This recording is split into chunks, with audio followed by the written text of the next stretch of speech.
The city of San Marcos and supporters of President Biden's 2020 campaign reached a settlement over the so-called Trump train incident. A lawsuit claims San Marcos police failed to do their job in 2020 when a group of supporters for then presidential candidate Donald Trump surrounded a Biden campaign bus on I-35. Fox's John Krinjak reports. We hope that this shows that you are expected to uphold the law in your jurisdiction regardless of your political beliefs. In a settlement announced Wednesday, the city of San Marcos agreeing to pay $175,000 to 4 people on board a Biden campaign bus 3 years ago who say San Marcos police ignored their calls for help. Law enforcement turned a blind eye to a mob of a caravan of Trump supporters that surrounded the Biden-Harris bus.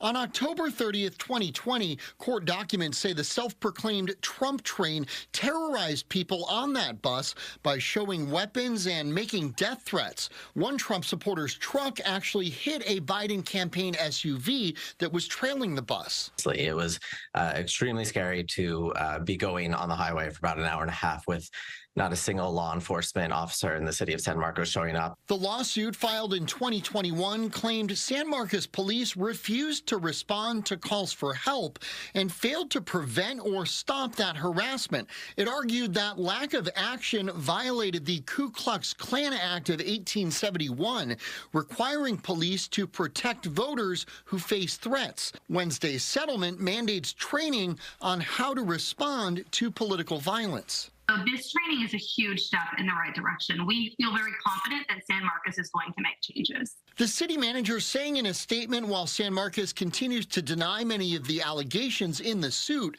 the police response did not reflect the department's high standards for conduct and attention to duty. As such, the city elected to work together with the claimants to reach a resolution.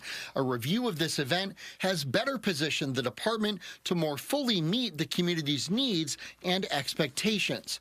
The plaintiffs say that accountability is the key ahead of a likely 2024 rematch between Trump and Biden that could again escalate political tensions. Our clients have achieved an important victory for free and fair elections. My hope is that cities and local police departments know that they need to provide protection to people when they are campaigning.